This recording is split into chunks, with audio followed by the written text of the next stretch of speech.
Hello, everybody. This is Joseph P. Farrell with news and views from the Nefarium on Thursday, November 14th, 2024. We've got a lot to talk about today. I'm going to probably go long in this news and views again because part of it I want to talk about my interpretation of Mr. Trump's, some of his appointments, not necessarily all cabinet appointments, but other appointments in the executive branch and what they might be indicating. And then I want to talk about all the flooding, the odd, weird flooding that we're seeing in, of all places, Paris, France. Before we get to that, don't forget we have a vid chat tomorrow afternoon and evening. This will be the evening vid chat that starts at 5 p.m. U.S. Central Time. That means get your comments and questions in no later than 10 o'clock U.S. Central Time tonight. Remember, some of you have a weird timestamp, and the only timestamp that counts for me is the one on my end. The other thing, remember the rules. You get one submission per member. Do not flood the chat with lots of tiny little submissions from the same person. That is not what we do. Remember to keep your comments and questions focused and to the point. And one more reminder, avoid any language that is unladylike or ungentlemanly. We're trying to have a rather elevated bar of discussion. If you're in doubt about your language, don't use it. All right, I want to talk first of all about Mr. Trump's appointments because I know that some of you are probably interested in what I think. Quite frankly, I'm ready to quit talking about politics for quite a long time, but I do think this is an important enough subject because the picks may indicate the nature of the presidency. Now, as far as I can tell, we're dealing with two very distinct strata of nominations. There appear to me to be individuals being nominated for certain positions based on two criteria. Number one, their more or less conformity or adoption or advocacy of what we might call Mr. Trump and Bobby Kennedy's MAGA Maha agenda. In other words, people are being put into positions of power that will be loyal to Mr. Trump and to his agenda, and that are reflective of what I mentioned in last week's news and views, that are reflective of the wishes of the people who voted for his ticket. And that includes, let's just call it what it is, that includes a kind of nationalist populist agenda. All right? And the people that represent for me this selection process are Tulsi Gabbard as Director of National Intelligence, Pete Hegseth, which was an interesting choice for Secretary of Defense, and then Republican Florida Congressman Matt Gaetz as Attorney General. Now, for those of you overseas, the left-wing propaganda media in this country is positively howling with disgust and fear, you know, the usual routine that we get. I'm in no mood, quite frankly, to entertain any whining about these types of choices on the part of Mr. Trump, especially when that whining concerns their qualifications for the offices that he's nominated them to, because after all, these people ran a senile, demented, grifting, and most likely criminal president and then ignored it for 4 years. So I'm in no mood to pay any attention to the whining of that particular political party, nor their shills in the media. I'm done with it. You cannot have a broken system as we do and then insist on qualifications that people have some experience running that system and expect such people to fix it. I'm sorry. So as far as I'm concerned, Mr. Trump, we should at least give these people the benefit of the doubt. We should be grateful that, at least in terms of the Attorney General, Mr. Trump has learned a lesson not to trust recommendations of qualified people from the swamp. There's a reason that President Kennedy put his own brother in charge of the Justice Department, and Mr. Trump learned that lesson the hard way the last time around. So I have no problem with picking people that will be loyal to the very agenda that people voted him into office to uphold and support. But when we turn to some of the other appointments, it looks to me that we're dealing with a deal or bargain that was struck between Mr. Trump and some elements within the deep state, and particularly within the Republican Party. And those elements we might as well call what they are, the neocon elements. Let's look very carefully at Mr. Trump's election for Secretary of State, Florida Senator Marco Rubio. Now, Rubio to me is kind of an ambiguous character. I had a discussion the other day with one of my friends that's a regular reader and contributor of articles to this website. We'll just call him E.G. And he suggested to me, I was kind of down on the selection of Senator Rubio for Secretary of Defense for one overriding reason, and that was Mr. Rubio's unending support for the ridiculous war in the Ukraine and voting all the money to the Ukraine that now the Pentagon tells us we don't even know what happened to some of it, if it was even used for the purposes for which we gave it to the Ukraine. So Mr. Rubio has been a supporter of these ridiculous neocon operations in the Ukraine. But on the other hand, and this is what my friend pointed out to me, and I think he makes a very good case here. On the other hand, Mr. Rubio is a Cuban American. In other words, Mr. Rubio has cachet with the Hispanic or Latin American community, and as a Secretary of State, this may indicate that Mr. Trump has a very serious Latin American agenda in mind. We know what some of that is in terms of his desire to impose tariffs on any automobiles manufactured by China in Mexican factories and then imported into this country. We know about that, but I suspect that my friend might be correct in that China, as we've been watching them the last decade and a half, China has been making good influence inroads into Latin America, and in particular into the most significant Latin American regional power in Argentina. So having a Latin American, a Cuban American as Secretary of Defense makes a great deal of sense if you are planning some sort of widespread diplomatic initiative vis-a-vis Latin America. So I think there may be a lot of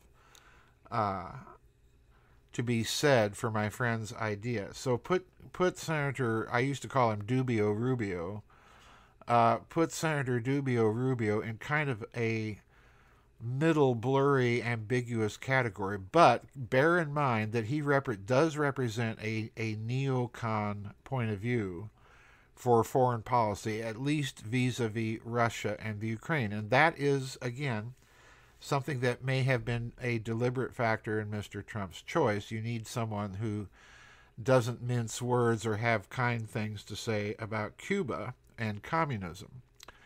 And with that in mind, my friend also suggested that maybe there is even some sort of agenda in store vis-a-vis Cuba itself, because as we've seen in the last couple of weeks, Cuba is not doing well at all. It has had massive nationwide power blackouts and so on and so forth. So that regime may be in its last legs, and you may need someone with connections, family and historical connections to that country in the position of Secretary of State as well. So I give Mr. Trump a pass on this one, but with the caveat that this may be an indicator that in return for, and here comes my key point, in return for the backing of that neocon element in the Republican Party, to allow Mr. Trump to carry forward his domestic agenda. And I think it's fairly clear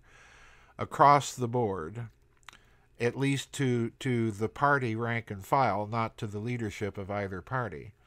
I think it's fairly clear that the people in the country want a change. They want the borders closed. They do not want any more so-called Bidenomics, inflation going through the roof, crime, illegal aliens, the whole 9 yards. They want the domestic situation fixed, and they want it fixed fast, and they want it fixed efficiently, and they want the swamp to be drained. So on the one hand, it looks like Mr. Trump is making those kinds of appointments.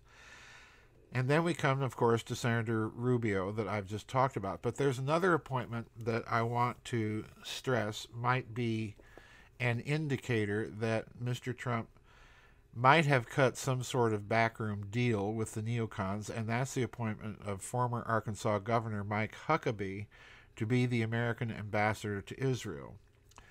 Now, many of you overseas do not know, or may not know, that Governor Huckabee is a typical American evangelical conservative Christian. He is, in fact, a former Baptist pastor, and most of you who know me well know my thoughts about that particular theological system. I'm utterly opposed to it. And as a result of being an evangelical from that tradition, he also subscribes to some let's just call proto-dispensationalist positions vis-a-vis Israel. In other words, all those Old Testament promises, those who bless thee will be blessed, and those who curse thee will be cursed. He applies all of those passages to Israel, not, please hear me, not to Christ and his church. And that's the rub with dispensationalism.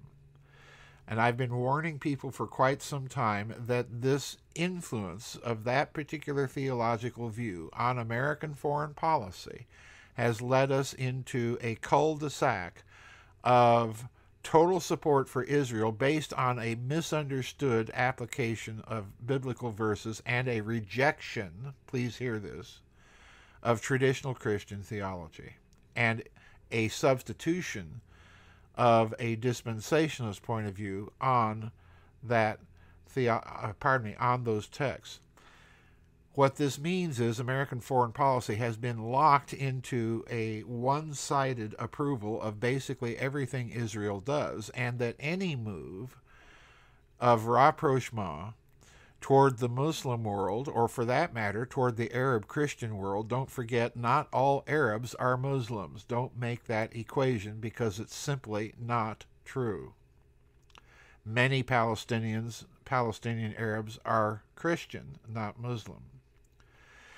It's unfortunate that the spokesman for Palestinian Arabs has ended up being basically a terrorist organization. So what does all this mean? It means that Huckabee may portend a continuation of that unquestioning, uncritical, pro-Israel type of foreign policy with absolutely no room for any sort of negotiation with the Muslim world. Now, I tend to doubt that that's going to be the case because of what Mr. Trump tried to do in his previous administration with the Abraham Accords and going and talking to the Muslim world, principally the Saudis, you will recall.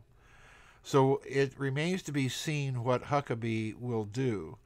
But I reiterate what I've said before on the matter of Israel. Certainly, I am opposed to any ideology that says that they're out to eliminate the nation-state of Israel. Certainly, I do believe that that country and its people have the right to exist. By the same token, and this is purely a secular, real geopolitic view rather than anything informed by theology, I believe that the Palestinians have the same right.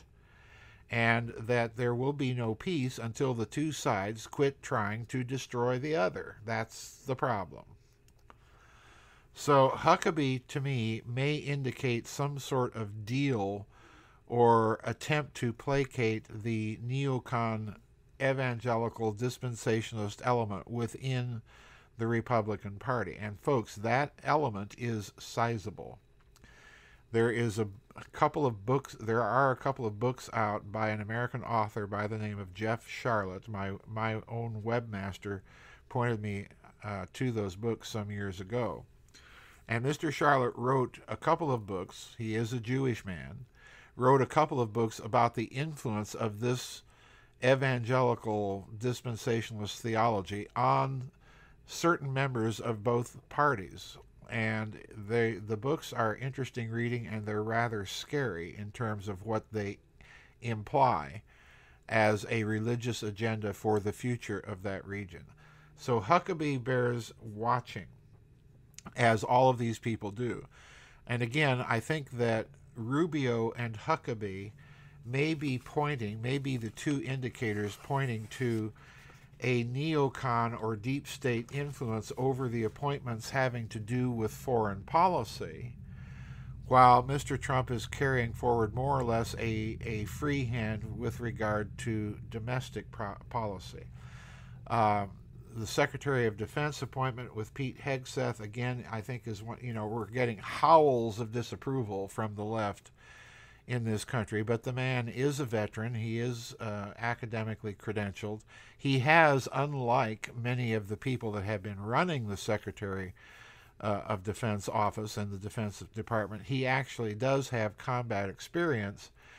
So he's not in this to make money. He has the frontline soldiers' experience of it, and he has raised, I think quite properly, the alarm about woke doctrine in the American military and the threat it poses to national security if the American military ever had to confront a peer rival like Russia or China, because those militaries have no place for wokery in their ranks, nor should they.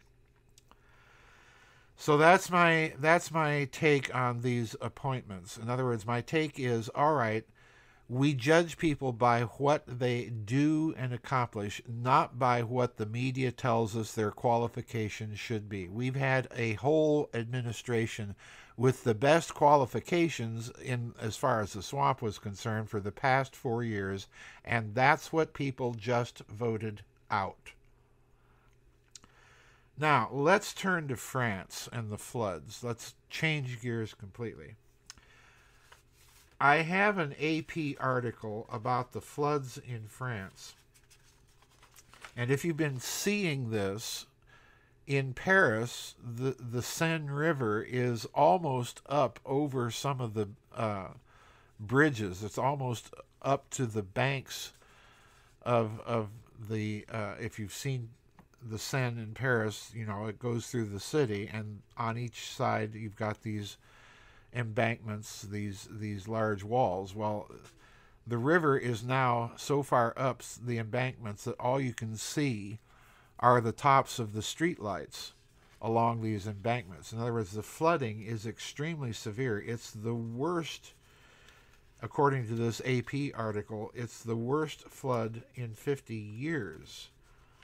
And I want to read some of the things here in this article, because these little things to me are clues that we're watching the effects of manipulated weather. And I'm phrasing it deliberately that way because I think there's a caveat before we jump to weather modification technologies and these floods being deliberate. We have to step back and look at it carefully. But listen to the... So here we go. First quotation. Quote, rivers swollen by France's heaviest rains in 50 years have engulfed romantic caves in Paris, swallowed up gardens and roads, halted riverboat cruises, and raised concerns about climate change. Skipping to another paragraph. South African tourist Michael Gelatis visiting Notre Dame Cathedral on an island in central Paris. An island in central Paris, folks, that's the Ile-de-France. That's what that island is. Was among many people linking the floods to global warming, blame for increasing instances of extreme weather. Then a little later we get this, quote, the floods have caused damage in 242 towns along the river and tributaries, and more warnings are in place as the high waters move downstream. In Lagny-sur-Marne, south of Paris, Serge Pinot now has to walk on a makeshift footbridge to reach his home and its flooded surroundings. His basement is submerged in water, as are plants he was trying to grow in a backyard greenhouse tent. He lost a freezer, a refrigerator, a washing machine, and dryer to floodwaters. And here's the last paragraph. Mayor Jean-Paul Michel said that residents are used to seasonal floods, but this one is exceptionally long-lasting, now in its third week. Quote, so it goes on, and we think it's going to carry on for another long week before the flood starts subsiding, unquote, he said. And if you go online and look at the pictures of some of the environs in and around Paris, it's almost incredible to think that it's that bad in the capital of France. The real question I have is why? I do agree with anyone out there who thinks that these floods are, and the ones that we've seen in Spain, are unusual, and so unusual that they may be the result of weather modification technologies. However, as I said, those technologies exist. They are capable of producing floods. If you don't believe me, go look up the Rapid City, South Dakota flood of, I think it was 1972 or 1973. And you'll discover that that flood, which killed a few people, was ultimately blamed by the state itself on one of its own state agencies that had been engaged in heavy cloud seeding experiments and weather modification experiments prior to that flood. So in other words, the state itself kind of semi-officially assigned the blame for the flood to weather modification technologies. And anybody on this site knows that those technologies exist and have been used. Okay? If you look at the weather anomalies of certain storms that have achieved a certain fame in the history books, Hurricane Katrina, most recently Helene, and so on, there's lots of oddities and anomalies about these storms that suggest that they were products and manipulations of technology. But here's the problem. We cannot ascribe each and every storm to a deliberate use of that technology in creating the storm.